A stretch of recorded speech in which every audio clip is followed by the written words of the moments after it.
welcome to my Egyptian room and welcome to the Meldrum tapes. This week we're going to feature a very special lady and her name is Stevie Nicks.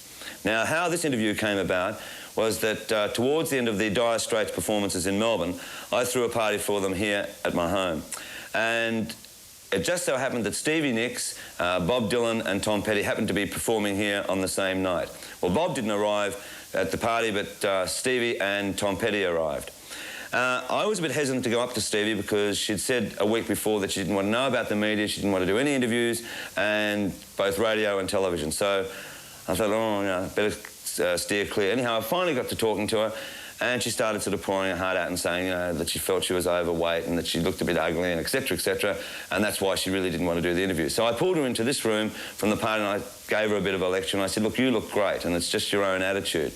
So we talked some more and she said, look, I'll do an interview with you. So she said, when will we do it? And I said, well, let's do it on the Saturday afternoon. You've got the day off. So she came over here on the Saturday afternoon. We sat down, we had a lot of laughs, and then we sat down here to do the interview. It's one of the most enjoyable afternoons I've ever spent, and certainly one of the most enjoyable interviews. So here it is, from the Egyptian room, Stevie Nicks.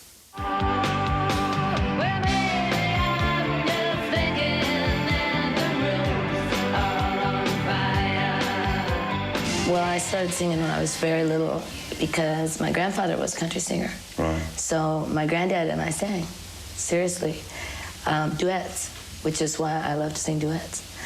And so I started singing, even, my mother says, when I was really a baby. Right. And I just always loved to sing, and I never took music classes, and I never took Glee Club, and I never wanted to do that singing. I just sang by myself all the time. And I got a guitar on my 16th birthday, and I wrote a song that night. And I never stopped writing since. I didn't get a piano until I was about 25. So I played guitar and wrote all my songs on guitar. Okay, so when did you then start taking it seriously in the essence that it was going to be your career and that you would have to work extremely hard to even make something of it, especially in America where everyone wanted to be a singer? But you see, for me, it was never... I met Lindsay. I love to tell this story. I met Lindsay at a kind of a religious meeting called Young Life that they used to have in high school, when I went to high school. And, of course, everybody just went, of course, to just get out of the house and go and really go to a party. And I met Lindsay, and he was sitting there just gorgeous, playing his guitar. And I walked over to him, and we sang California Dreaming. And we sang it perfect, and I'd never met him before. He was a year younger than me, so he was a junior and I was a senior. And I didn't see him again after that night until about 2 years later. And I was like 2 years into junior college. And he called me up and asked me if I wanted to be in a rock and roll band.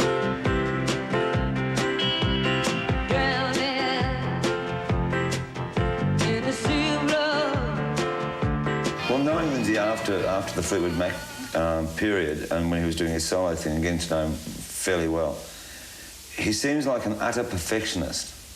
Is he? Utter. To the point of, why can't you just come and play? And it's like, well, I can't just do that. And that's the reason that, and I love Lindsay, you know, that's the reason Lindsay and I aren't together, is because I'm radical. You know, it's like, I just want to play. I just want us all to gather here and set up some microphones and a camera, and I just want to play. And Lindsay, it needs to be perfect for Lindsay. Go into a situation then of where an album is to be done. Fleetwood Mac. All 40 places. Right. How in the hell did it happen? And did you ever imagine what was going to happen after that?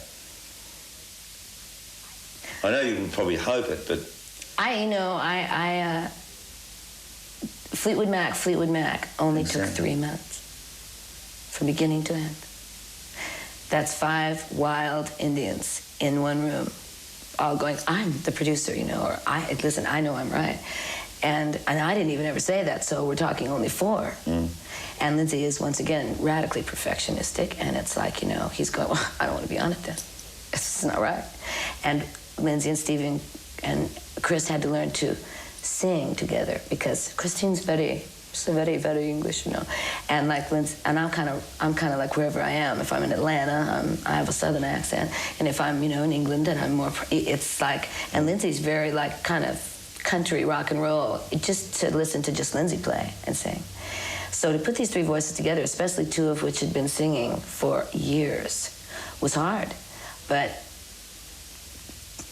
the one great thing about the English is that they are jovial enough to make a joke out of a lot of things.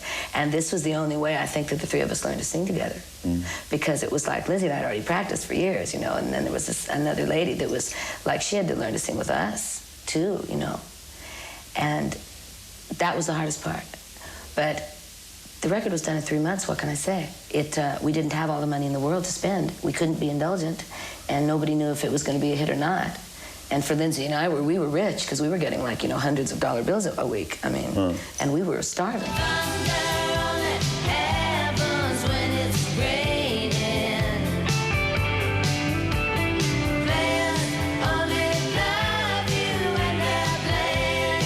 Stevie Nicks especially is starting to become a first-class lady as far as a big number one and a big star. How did you react to that?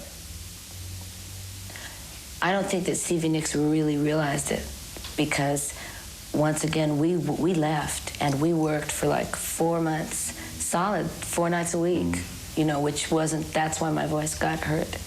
And like 1 day off, and then 3 gigs, and 1 day off, and 4 gigs. We were so busy, honestly, and we went everywhere. We went to Grand Junction, Colorado, and to Casper, Wyoming. We went to places where nobody went. So we really did take our music out, and I think that as much as the record, we went out and played it for people, you know. And I mean, it was like it was an amazing life adjustment for me to literally be doing 3 to 4 shows a night. I mean, not a night, but a week, and then having a day to travel, and like that, the first class ticket, you know. Well, you travel once, and then you work solid. And so the only time you really got to even sit down and rest was when you were on the airplane. And nobody read Billboard. Nobody called home to find out, you know, when you're really touring, you're really wrapped up in your music and what you're doing every night. And I was working out everything in my, you know, Rhiannon is a certain way on the record. Well, Rhiannon turned into a whole nother thing on stage.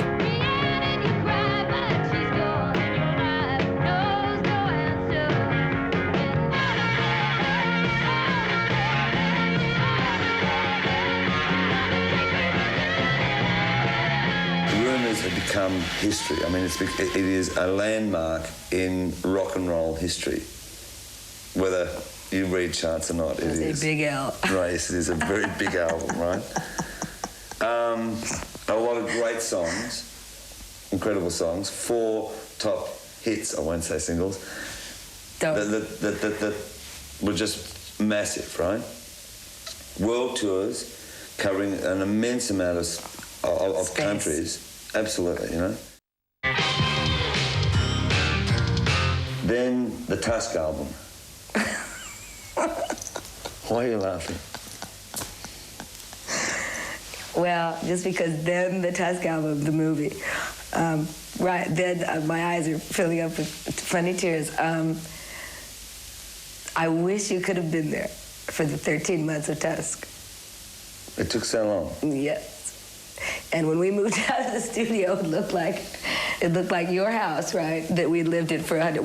There had to be 350,000 Polaroids, plus stuffed animals hanging upside down, you know, and rabbits and everything that we all owned. I had yarn and crocheting stuff and paints, and Christine's really an art teacher, right? So I mean, we have like all our art supplies, and we have a digital person I have never understood the whole 13 months why he was there. I called him Mr. Didge. He lived outside the door. For 13 months, we went to the studio every single day at 2 o'clock, and you know that I'm late. And I've been told that sometimes you are late. Well, you are not late for a Fleetwood Mac session. They come and get you and kill you. You know, it's like you don't ever do this again. And so from 2 o'clock in the afternoon, which is a horrifying time of day to even be up, until 8 or 9 the next morning, and then it's like, let's play. Then it's like, let's jam, let's play blues, you know? Like, da, da, da, da. And it's like, and you can't leave because you're a part of this band. So Fleetwood Mac would, I mean, and Tusk was like very native, very African. Mick lived in like the jungle in Africa for 5-6 years of his life, right? And so Mick thinks that he's like a Watusi warrior, and he is. And so this whole record, I mean, I would sit and write for days, you know. It was like the tribe, and like this is the sacred steps back up to the top of this sacred mountain of this jungle kind of thing. And that's what Tusk was. And if you ever really listen to Tusk and listen to it quietly, it's very slow. I listen to it sometimes and I think, these songs are so slow, because it's like Lindsay Sonnet goes, they said I never would recover, and they said I knew you well. It's like everything on Tusk was very, like, warrior-esque. Right. And which was probably one of the reasons why 13 months didn't kill us all, because it was so, it's like we kind of went to another kind of world for Tusk. And I think that Tusk is one of those records that someday people will sit down and listen to and understand what it really was, because I didn't even understand what it was. And I think I'm only now, as I listen to it in my own private time, starting to realize that there was a lot more in Tusk that even I didn't see. Years later, Russell said to me, one of the most frustrating things is that to meet Stevie Nicks and to meet, of all other people, Martha Davis, they both could have been great actresses. That's a very nice thing to say. Did you ever have any? No. No? No, because I don't like to be, as you know, if I'm having to worry about how I look and how I, you know, if I'm getting older, or if, you know, I'm not 95 pounds, if I have to worry about that, it takes away from my being a rock and roll singer. And that's what I am. So that bothers me. And for me also to be told what to say is really hard. So I never, and to repeat and repeat and repeat. I'm really an entertainer. Right. I'm not a studio. You know, I'm not a perfectionist. I'm an entertainer, a live entertainer. And a memory is all that is left for you now. You see your gypsy. Oh, you see. After the Gypsy thing, you want to do another video, and obviously, I mean, for Belladonna, from that album. Were you getting worried about the fact that the image was taking over your music? Angry. Yes? Because of what I said already, I don't like the fact that I have to be an actress or a model. Yet you do one of the most simplest videos. Because I can sit down at the piano and play you a song, and you love it. And you'll even probably cry and say, play it again. And I don't have to have makeup on. I don't have to have all the fancy clothes on. Well, Stand Back is hardly a gypsy.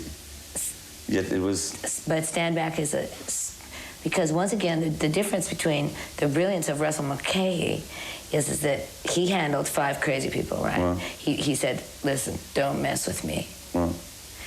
And Hold Me, the one where I'm laying on the chaise lounge, where my friends say, of Which course you would get that job, right? It was 115 degrees in Palm Springs, up on this sand dune.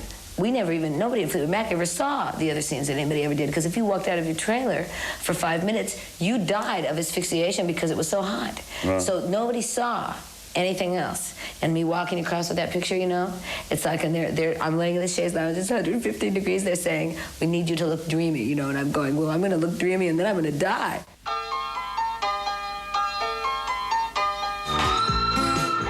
Well, I don't have to wish you luck for your solo album, because it's already going to be a hit. I wish you luck with Fleetwood Mac, with the forthcoming album. I wish you luck with everything else. because, quite frankly, you're one of the most enjoyable people that I've ever met and talked to, and one of the most honest. And I thank you for that. Well, and I have to say one thing to you, too. I've been interviewed by many people, many, many great people, and I think this is probably the nicest and most really true to my heart interview that I've ever really done. And I really appreciate it. Thanks, Stevie.